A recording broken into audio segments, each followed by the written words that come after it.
in franchise history. Time for another round of roster reset. We're doing it every day. Our hosts, our analysts, experts all over the network breaking down a division by division ahead of the 2021 season and ahead of the NFL draft. Today we are focusing on the NFC South, where we find these Super Bowl champions, the Buccaneers, reigning supreme. So I thought we could start with a former Buccaneers quarterback, Jameis Winston, guys. Fascinating character ahead of this season. He replaced a future Hall of Famer, and he was replaced by a huge future Hall of Famer in Tom Brady. It's all sort of connected there. And now he's inheriting this Saints offense on a Super Bowl-worthy team. So for years, we've considered the Saints Super Bowl contenders. I've been saying it, and we're riding off a cliff with them for years now. Would you say they're still contenders with Jameis Winston officially under center? Yeah, I think they are contenders, and it's ironic, right? For a couple of years now, people have been talking about, can Drew Brees stretch the field vertically? Is he limited? Is his arm waning? And yet, Drew Brees is one of 8 quarterbacks to throw for over 5,000 yards. He did it 3 times. Guess what? They're replacing him with a quarterback, one of those other 8 quarterbacks that has thrown for over 5,000 yards. So, yeah, I'd look at Jameis Winston and I say, I think this offense is going to be much more vertical. I think he can do exactly what Drew Brees did from a production standpoint. And the great thing is he's got a great supporting cast. I mean, for Jameis Winston, to have Alvin Kamara and one of the best offensive lines in the NFL right now, you don't have to do everything. You don't have to be that guy every single throw. You don't have to try to win the game. You don't have to put that pressure on yourself. I know everybody wants to talk about Jameis Winston and the interceptions that he threw his last year in Tampa Bay, 30 of them. Guess what? 10 of those interceptions happened in the first quarter. Right, that's Jameis trying to do too much. You don't have to do that. You've got a great supporting cast here, and I'm not even showing Michael Thomas. For Jameis, I think all he's got to do is just be the steady hand. Yeah, one of the biggest sound bites I heard from Jameis Winston last year was, I've learned what throws not to make, which I didn't hear from him when he was playing for the Tampa Bay Buccaneers. You know, I do feel like they'll be Super Bowl contenders. And I feel like this offense will be more explosive with Jameis Winston.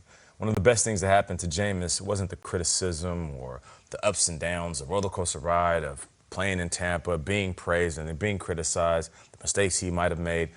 The best thing that ever happened for Jameis was for him to watch the game from a bird's eye view, sitting on the sideline, watching Drew Brees, and learning how to take care of the rock. That's one thing, Soaking it up and sitting back. And even when you saw him in those small doses last year, you could see he was taking care of the ball, just having a little bit more discernment. You know, go through a couple of reads, and if you don't want to go all the way to your 3rd or 4th progression, just dump it off, throw the ball away, take a sack. That's okay. You live to play another day, live to play another down. So for me, Jameis Winston being at the quarterback position for the Saints, it's a good thing. Now, we're saying all this, and it's the offseason, and we're being very optimistic. This is a glass half full show.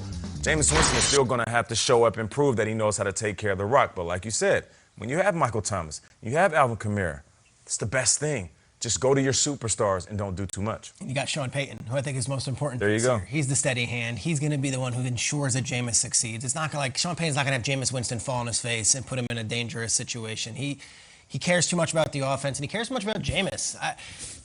I think it's almost viewed as like an indictment against Drew Brees, and we're like, this offense could get better or more interesting with Jameis. I was thinking Drew Brees watching this. Drew Brees watching is like, are you guys serious? But Jameis has a live arm. Jameis can chuck it. So I think it's exciting because we haven't seen the Sean Payton offense really with Jameis under center yet. So that is one thing. But it's a team game, and they lost so much this year, and it wasn't just Drew Brees. Drew Brees was the headlines and the retirement, but gosh, Emmanuel Sanders was a 1-year deal, but he was good last year. Trey Hendrickson had close to 20 sacks. Jared Cook has been the go-to guy in a lot of key situations. Rankins was a first-round pick. Janoris was a big acquisition. So they had a salary cap situation where it was going to be really hard. I think they did a really good job. They brought back Marcus Williams. They restructured a bunch of guys. They're going to be okay. But it's a team game. It's not just Jameis Winston, and I think that the Saints might have some struggles early on and just finding some younger players to say, can you step up and be those guys right from go? Because we need you from the start. I mean, Sean Payton came on our show. He didn't talk about Taysom Hill. He talked about Jameis Winston. He talked about him at length, relaxed in an atmosphere after he'd gotten over the loss in the playoffs already, and he was just waxing poetically about him. I didn't even need to hear that from Coach Sean Payton. Their actions to me said everything. They were strapped with the salary cap, but they could have made moved some decimal points and made it work to bring out a guy. This wasn't some harsh ending that surprised them. They knew Drew Brees was going to hang it up within a couple of years, and they found their guy, and they liked him, and his name is Jameis Winston, and they groomed him throughout the year. So it's the actions that speak louder to me. Like they got their guy, they found him. They didn't trot him out there and show everybody what he looked like. They wanted to keep him. Maybe they wanted to keep him to like under cap a little bit. Like nobody pay attention to this guy and what we're going to do with him. I don't know how that translates, Nate, what you're saying. Like, it's a very cool story to me to like, he sat there and he watched Drew Brees and how quickly can that change? Can you get that sort of mindset shift without being in live action? I don't know, so I don't know how it's going to look from the jump there. But I mean, he redshirted at Florida State, right, Triggs? And he went and played, started right away. He's never been in a situation where he's gotten to sit down, so we have to at least give him the credit for that. He played baseball in all those off seasons. Yeah, half the time. So, like, to finally have my team, I'm the one, and it's going to be with Sean Payton, I think it's exciting. So. And he was a starter day one in Tampa, right? Oh, he yeah. gets there, and he's never had what you're saying is that moment to be like, hey, Drew.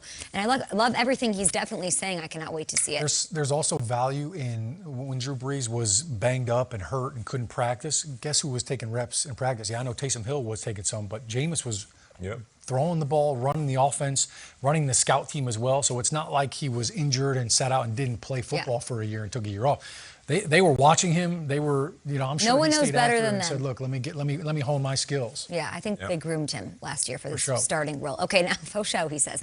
Is Jameis Winston the biggest question mark in the NFC South, though? I mean, it's a fascinating character. We all seem to be optimistic about him. Is he the biggest question mark, Nate? No, it's going to have to be the quarterbacks for the Carolina Panthers. As much as I can appreciate Teddy Bridgewater, and we oftentimes talk about him as a micromanager of quarterbacks. Early in the show, Strays, you were talking about Mac Jones, and I said there's nothing wrong with being, steady Eddie, a guy that you can consistently count on. I think the question I have for the Carolina Panthers and Teddy Bridgewater is Teddy ready? Sam Darnold. No. I'm talking about earlier in the show, you were talking about Mac Jones, and I said there's nothing wrong with being steady Eddie. But in this situation, I'm asking, is Teddy ready? A play on words, Trace. That's what I'm saying. Steady Teddy. That's what I'm saying. But when it comes to these two quarterbacks, it's Teddy Bridgewater and Sam Darnold. And you look at the last two seasons that these guys had. I mean, the last season, they just didn't play well. And Sam Darnold with the Jets and everything that was going on, him being banged up, not having playmakers, you don't have the tape on Sam Darnold to say, this is our guy. So even when the trade happened, everybody was like, okay, all right. We like the fact that Sam Darnold gets another opportunity, but he didn't play well in a Jets jersey. And I get it. You can give me 1,000 reasons why. You can. But let's just talk about pure numbers. He did not play well. Teddy Bridgewater. You can give me 1,000 reasons. Well, Christian McCaffrey wasn't there. And they were dealing with a new system, and they got a new head coach. And he didn't play well. So you have two quarterbacks who in their past season did not play well. So question, is Teddy ready, and is Sam Darnold going to be the man? Yeah, when they say, like, Teddy can go explore his own trade, that's why I was like, it's probably Sam Darnold. You think Teddy Bridgewater still has a shot, even though they're saying, hey, go explore your own trade possibilities, and we just traded all this for Sam Darnold? To me, it's a foregone conclusion. It is Darnold. You think it could possibly be Teddy? Yeah, well, Sam Darnold went 2-11 last year. Teddy Bridgewater went 4-11. So, I mean, you're going to let Teddy Bridgewater walk and shake the dice with Sam Darnold in a new system?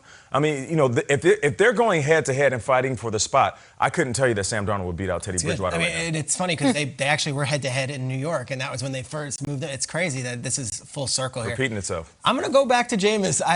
It's the Saints are like a perennial playoff team, and Jameis was not a perennial playoff quarterback. So I'm just curious. It's a question mark. I'm not, again. Huge question. I think we're all pretty positive, far more positive on Jameis than other places on sports television. And we all like Jameis's game and saw him excel, and it's like, just limit the mistakes. It can be great, but gosh, again, Drew Brees is one of the greatest quarterbacks to ever play football, and you're inserting a player who led the league in interceptions the last time we saw him in a full-time starting role. So to me, he's the greatest question mark, because if Jameis is good, gosh, if Jameis is great, Saints could be a problem this year. Doesn't Jameis have to be better than Drew, though, to get them to, like just the basic logic? Maybe that new energy is something different, right? Like, Drew, all right, we're in the playoffs again. We've lost these games. And now Jameis comes in, and it's like, hey, there's this young, unbridled enthusiasm from Jameis. It's just a different vibe. So I think he's a question mark, but not in a negative way. I'm actually really curious and almost excited to see him get an opportunity. You know, it's scary when you look at this NFC South. We're talking about quarterbacks and Jameis Winston